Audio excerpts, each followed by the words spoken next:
Welcome to Incognito Islamic Productions. It's claimed that women need feminism because there are women that suffer injustice. But this ignores that nearly all human beings suffer injustice at some point in their lives at the hands of either men or women, and justice for only one group of society to the exclusion of another is like a bird without one wing. It just doesn't fly. Men have a fundamental need for justice just the same as women do. And whilst the very word feminism discriminates, the word justice doesn't. Justice means giving people what they deserve or merit. But as we'll see, feminism and justice are not synonymous. Feminism is a highly ambiguous term, straitjacketing instead of liberating. It is the call for gender privilege, masquerading as equality. In essence, feminism denies a human reality, it is unclear, and not a cause for justice. To begin, feminists advocate that women have traditionally been dehumanized in a male-dominated society, which they call the patriarchy, and that it has always been better to be a man. But this one-sided claim snubs the privileges that women have often enjoyed simply for being women. The dynamics of society at the most basic level show that it has actually always been better to be a woman. Biologically, every woman counts in reproduction and perpetuating life itself, giving each woman an intrinsic worth regardless of what she does. It only takes one man, however, for many women to have children. So historically, this gave rise to the idea amongst human societies that men are largely disposable, whilst every woman is indispensable.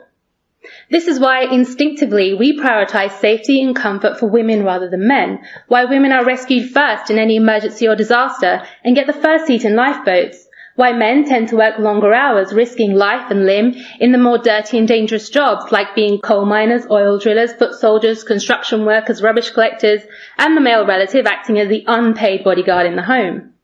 To quote one activist, women are human beings whilst men are human doings. This privilege is not appreciated by feminists because, as pro-feminist Michael Kimmel once said, privilege is invisible to those who have it. When it comes to violent crime, the reality is that the more violent the crime, the more likely the victim is to be a man. Men are more than twice as likely to be murdered than women in the UK. When it comes to domestic violence, The Guardian reported that men are the victims more than 40% of the time, excluding unreported cases. And men are half as likely to tell anyone about it in the first place. When it comes to the provision of refuges, there are 7,500 for females in England and Wales, but only 60 for men. As for male rape victims within UK prisons, there's a collective state of denial. It's just not taken seriously. Men are held to a higher standard of self-defense, and so they often suffer in silence, reluctant to be re-victimized by an unsympathetic legal system or disbelieving treatment from professionals. Yet feminists generally remain egregiously quiet about male suffering as a result of social roles.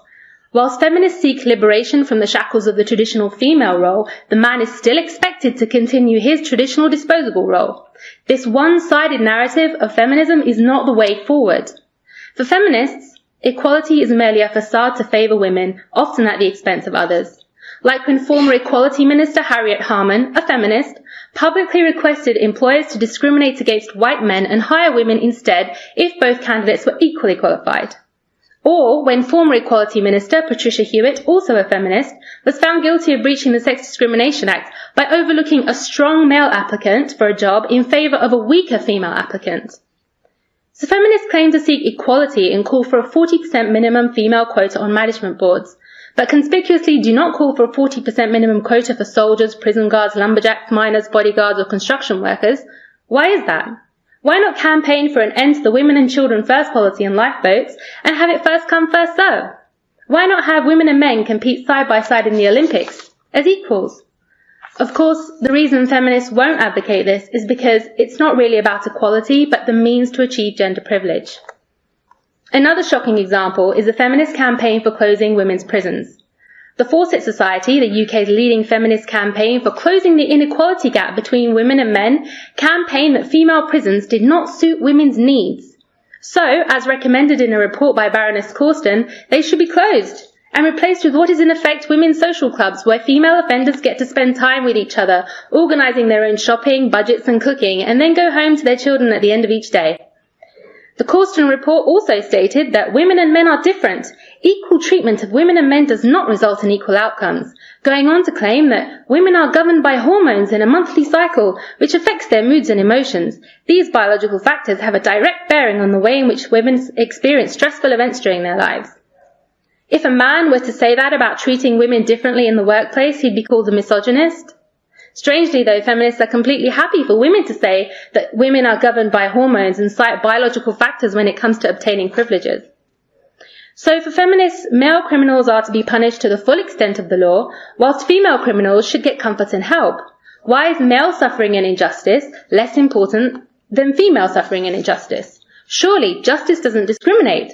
But as we can see, feminism does. Feminists are not asking for equal treatment, but special treatment, gender privilege. Women do not need gender privilege, and therefore they do not need feminism. In reality, they, along with men, need justice, a comprehensive justice for all. Secondly, women need clear solutions, but feminism is unclear and evasive. Feminism comes in many different factions, conservative, liberal, socialist, postmodern, ecofeminism, and so on. With no shared value system or moral guidance, feminists don't agree on anything but the name, and will happily contradict themselves if need be. For example, feminists have no clear position on the sexual objectification of women. Some feminists advocate androgenizing the female appearance, and others campaign for safer cosmetic surgery without challenging why women actually feel the need to have it in the first place. Because feminism cannot deal with complexities, it promotes the idea of individualism instead. The idea that women should be empowered through redefining their own expectations. And feminists are always on hand to dictate that women should make men the benchmark of these expectations. Instead of freeing women from male expectation, feminists expect free women to be male. Finally, I argue that feminism denies human reality. It straitjackets women and doesn't understand or accommodate the natural proclivities of the genders. Virtually all species, from bees to primates, have different gender roles, with different biological abilities across the sexes. Yet feminists insist that any gender difference between humans is invented, and there is nothing biological about men or women that should inform their social roles. Scientific studies have clearly demonstrated, however, the role of testosterone in building muscle, increasing competitiveness, confidence and risk-taking, making men better suited to the more hazardous and competitive roles of society. Because of testosterone, men naturally tend to be faster, bigger, possess more stamina and are physically stronger. So teaching a girl that she can naturally compete equally with men in everything is misleading. One absurd example of this is when feminists, attempting to achieve equal outcomes between the sexes, had the strenuous physical tests for UK firefighters lowered and the standards relaxed in order to accommodate more female firefighters. So the standards you can now expect from professionals in burning buildings and boardrooms, as I mentioned earlier, whether male or female, is much lower than before because of feminists. It seems feminists are implicitly agreeing with Plato when he said that women should be treated equally to men, except that not so much should be expected of them, leading feminists in their absurd quest for equal outcomes between the sexes to campaign for mediocrity in the workplace rather than meritocracy. Feminists argue that the division of labour in traditional families constrains women's opportunities, that women are discriminated against in getting jobs and wages, that there exists a wage gap between the genders. However, these arguments collapse upon further scrutiny because if employers could get away with paying a woman less for the exact same task that they could pay a man, why wouldn't they just hire women? Furthermore, statistics cited by feminists as evidence of the wage gap tend to lump full-time hours in with overtime hours, of which women tend to do far less than men. They also average earnings from disparate jobs like primary school teachers with investment bankers, sales engineers with chemical engineers, HR executives with finance executives, so they don't compare like-for-like jobs at all. Nor are women discouraged from entering higher-paying fields. They outperform men at university, but are more likely to choose languages, arts and social sciences, which pay less, whilst men are more likely to choose engineering, technology, math and sciences, which pay more. The division of labour once children are born also means mothers tend to intensify their home commitments and fathers tend to heavily intensify their work commitments. Men seem to make this trade-off more than women, perhaps because men feel more obliged to earn than women do. The reality is that the statistics do not reflect discrimination, but choices. If there is a glass ceiling, it seems that women are the main architects of it because they get to trade off higher paying jobs for more flexible hours to combine work and family life, which means they not only get the benefit of the father's wage, but also a better work-life balance for herself. Isn't that more important than arbitrarily chasing the highest paying jobs? Feminists don't want to be thought of as sexual objects, but seem happy to be valued according to their economic worth. Both assessments are materialistic, and neither should dictate the worth of a man or a woman. The wage gap is telling in that feminists cannot deny the impact of motherhood on the woman's life choices, that men and women cannot live lives completely autonomous from one another, that men and women actually need each other to make a whole. So that's the wage gap. But if feminists are so keen on equality, what about their silence on the cancer research gap, the education gap, the violent crime gap, the death on the job gap, the suicide gap, the life expectancy gap, all of which discriminate against men? In idolizing the male and trying to create an androgynous sexuality where men and women are virtually identical, except for their anatomy, feminists have perpetuated a misogynistic self-loathing for the traditional female role. Motherhood and female tenderness is now viewed as a weakness. The strength of men, which can be used to lead wars just as it can be used to be fierce protectors, is often kept in check by the compassion and temperance of women. But when women abandon these qualities and want the same aggression that they perceive in men, what will be left? When feminists are insisting on taking over the male role, is it any surprise that men are shirking their responsibilities, which they once did with pride, diligence, and selfless duty? If feminists want to have it all, they will most likely end up having to do it all, often at the expense of their own well-being, and most importantly at the expense of our children. In Islam, men and women and their actions are equal in the eyes of God. God says in the Quran, "Never will I allow to be lost the work of any worker among you, whether male or female, one of you is as the other." Islam primarily addresses men and women the same, because men and women by and large share the same human characteristics, and it addresses them separately in relation to the few areas where they differ. The Islamic system isn't based on selfish individualism, but a God-centered worldview promoting mutual reciprocity. In Islam, women do not serve men and men do not serve women. Rather, we serve God by helping each other and giving to each other based on human needs, with the understanding that humans are not all the same.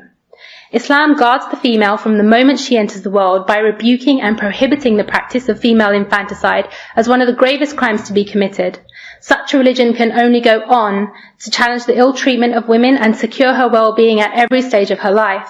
Through property rights, marriage contracts, political participation, inheritance laws and dress code, it advocates complementarity with men rather than competition.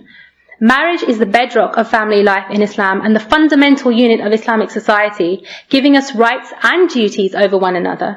As a wife, she has the right to be provided for, including her own living space, and is guaranteed financial safeguards should her marriage not work out.